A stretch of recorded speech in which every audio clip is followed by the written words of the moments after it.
the Seahawks have hired their offensive coordinator, and it is Klint Kubiak. Please be excited.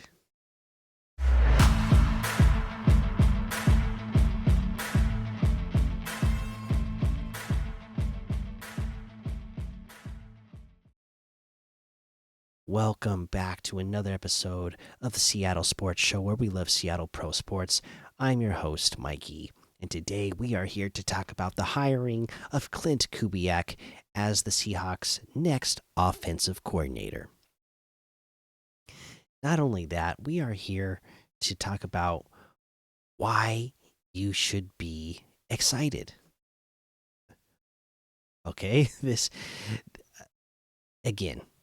I have a feeling that in the Seahawks fan community there has been like a level of non-excitement for this hire.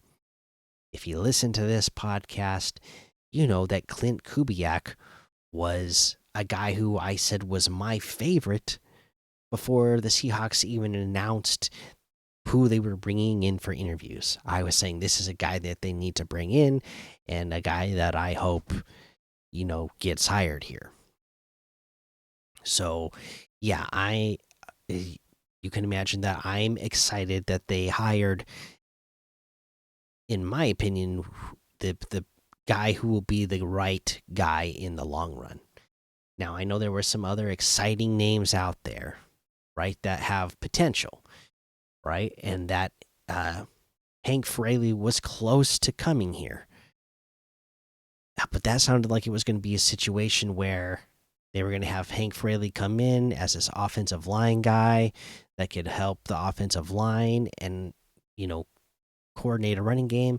And then they would bring in Grant Udinski to be the guy who does coordinates the passing game. Now, that is a strategy that teams use. There are teams that have hey, this is the main offensive coordinator, whether he's the run coordinator or the pass coordinator. That is his specialty, and then they have an assistant who is the run game or pass game coordinator that helps him, right? So it is a common thing that teams use. But with Hank Fraley and Grant Udinski, if that was going to be the situation, that means you're bringing in two guys who have no experience in that position, and that was starting to have me a little bit worried, because I was thinking, well, if we're gonna have that type of situation, I want somebody that that has the experience of leading the room, and one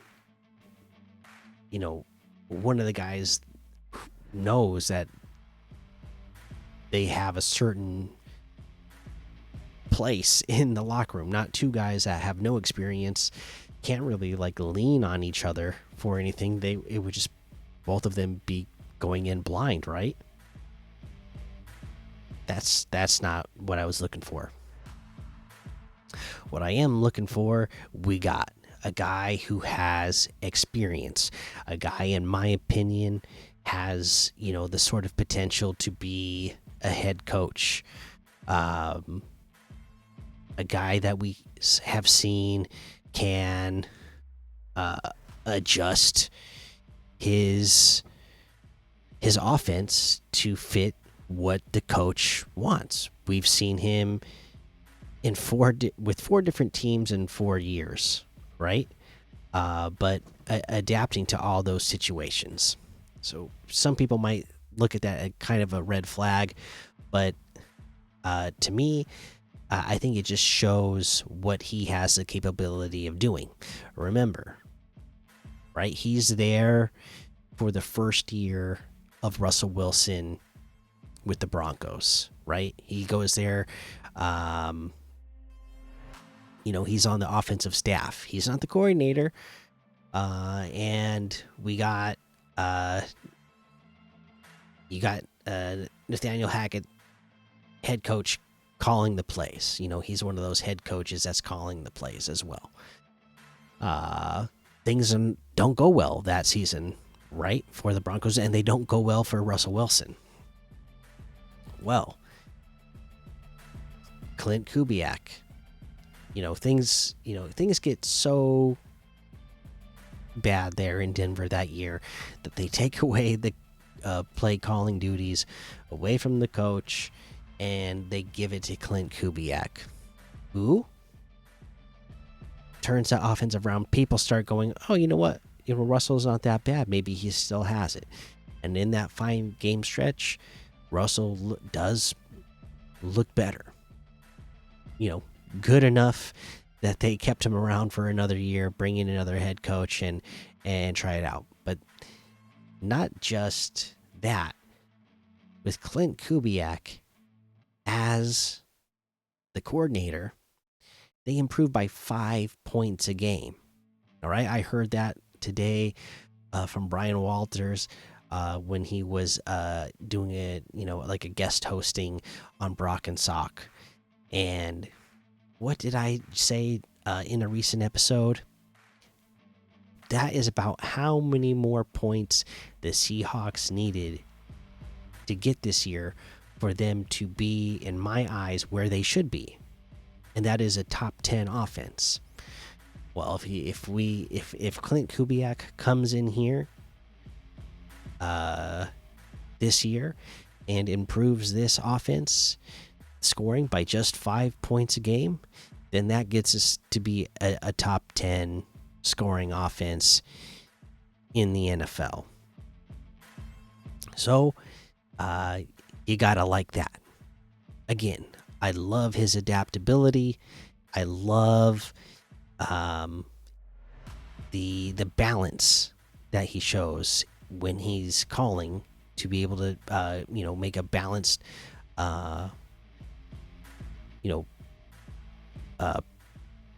pass and run play call.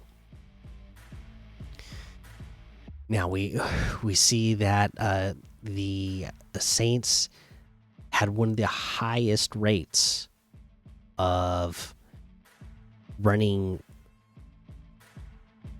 12 and 21 personnel. You got, with the, tight ends that we have on our team. Again, we have multiple right now, and then we'll see what moves are made and then what they do in the draft. But that would be nice to see, and it would be nice to get tight ends in the formation more often and helping out our linemen more often. Having 2 running backs in the backfield, would love to see that. We got 2 really good running backs.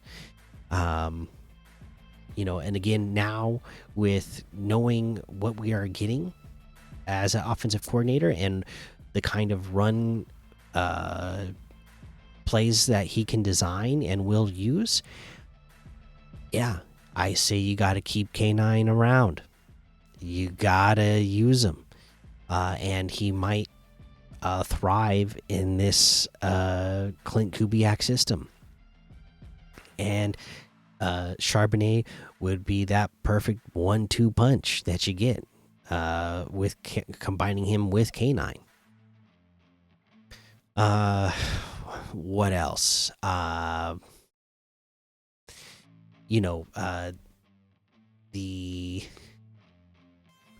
Klint Kubiak has a high rate of calling plays with his quarterback under center versus in shotgun, and that is going to help us out because Gino does really well under center. I believe his efficiency numbers are even better when he's under center. He is one of the most efficient quarterbacks in the NFL since he has become a starter when running plays with play action. Well, Kubiak, what does he have a high rate of doing? One of the higher rates of doing from coordinators? Calling plays from play action. Again, these are all things that should take advantage of the skills of the players that we have on this team. Something that I don't think Grubb ever fully grasped or adjusted to. right? He had his system, he had his way of wanting to attack things, and it just didn't quite 100% translate at the NFL level. Had success, uh, did well enough to get you to be middle of the road average offense, but again, that is not where this team should be with all the talent we have on the offensive side of the ball. To me, even with all the struggles we have on offensive line, uh, with all the skill that you have across the rest of the team, you should be in the top 10, because really the kind of balance that Klint Kubiak has in his play calling should help the offensive line. Even if you had this same offensive line that we had now, you would think they would perform better, because again, you're putting the defense in a weaker position by just having them have to second guess. Oh, is this really a run play? If they bite on the run, that gives your offensive lineman a advantage, because they know it's a pass, so they know what they can do to take advantage of blocking there. If a team is thinking that you might be passing on the play, and your offensive lineman obviously knows that it's a run, they are going to have that little advantage.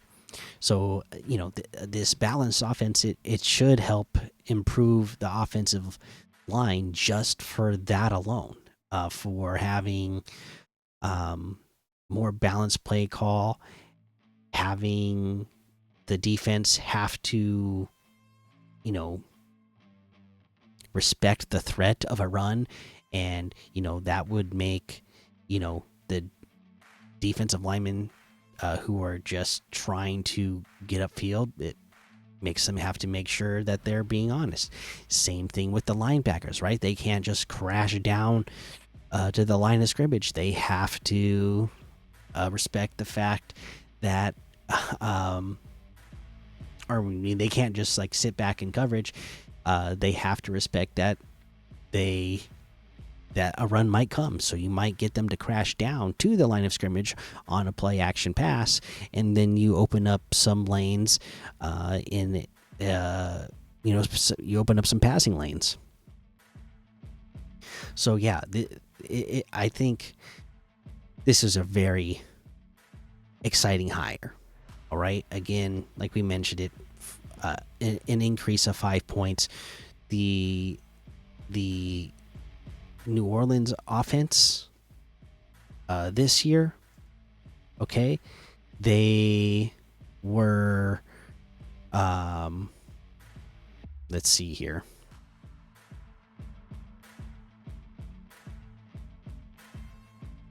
Lost it now, but they were a middle of the road team when it came to most stats, right? But again, look at the Saints. They had Derek Carr, who got hurt. You want to talk about an offensive line? If you watched the Saints this year, you would probably watch them and go, "Hey, that's a better offensive line than ours," but probably shouldn't have been. And that's because we had Abe Lucas dealing with injury.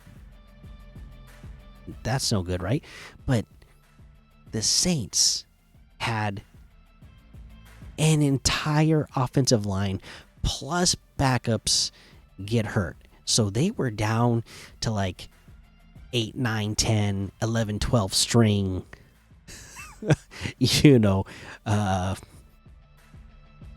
linemen on their offensive line. And they still were just behind the Seahawks in a lot of offensive categories. And again, that you're talking about a declining Derek Carr. You're talking about a really injured offensive line. You're talking about a team that had Alvin Kamara get injured. You're talking about a team that had multiple receivers get injured. and they still,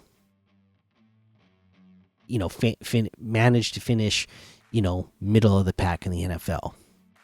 Imagine what a guy like that could do when designing an offense with players, uh, you know, of the Seahawks caliber.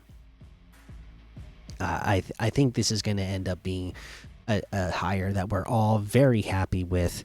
I think this is really going to help out, the balance of this team overall, not just the balance of the run pass game, but the balance of our offense and defense, and playing that complementary game like Mike McDonald has been talking about, right? He wants to get that complementary football, and I believe this will get it done, and we will all be happy for it. Okay. But yeah, that's all I wanted to say is, this guy, great hire, and is gonna bring, he's gonna bring a true NFL offense to this team, and it's going to, again, just think about the Saints, right? you you love to see those big bomb plays happen, and when those big huge plays happen, when were most of them coming from? They were coming out of play action, and that was because they had to respect the running game. And I'm positive Klint Kubiak is going to be able to take advantage and know how to take advantage of the skill set of a K9 and a Charbonnet, and combine those so that teams really do have to respect that run game. And then, in the near future, we will be doing an episode of what I think the Seahawks should do with Geno Smith and DK Metcalf, because there's been a lot of talk about that, how they should handle those players, how they should handle their contracts, and whether they should trade them or cut them or whatever. But just a minor spoiler, yeah, I think he would really enjoy having Geno bomb the ball down the field to DK off of a play action to K9, and we're all going to really enjoy watching, a 70-yard touchdown play in that scenario. All right, so yeah, get excited. Thanks for checking out the episode.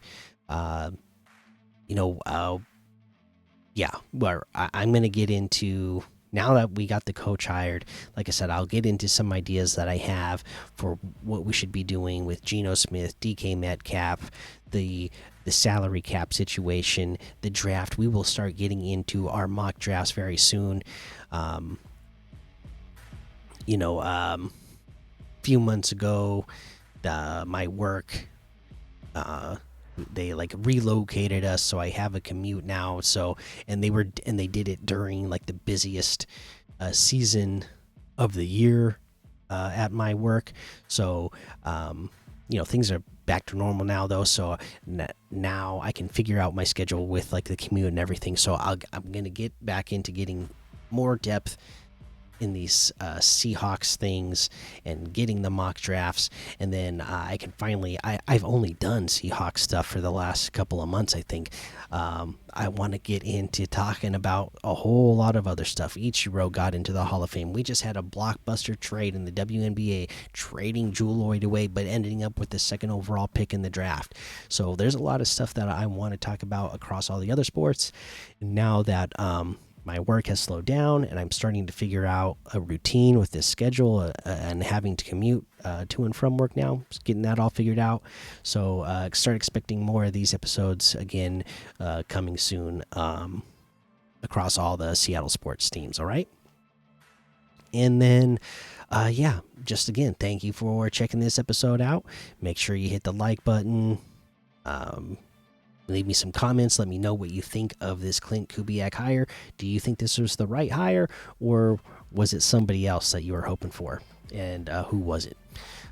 And yeah, hit the subscribe button, notification bell, and thanks for listening to the Seattle Sports Show, where we watch legends awaken. So take cover, because with this sea of sound, you'll see us rise to reign supreme and win forever.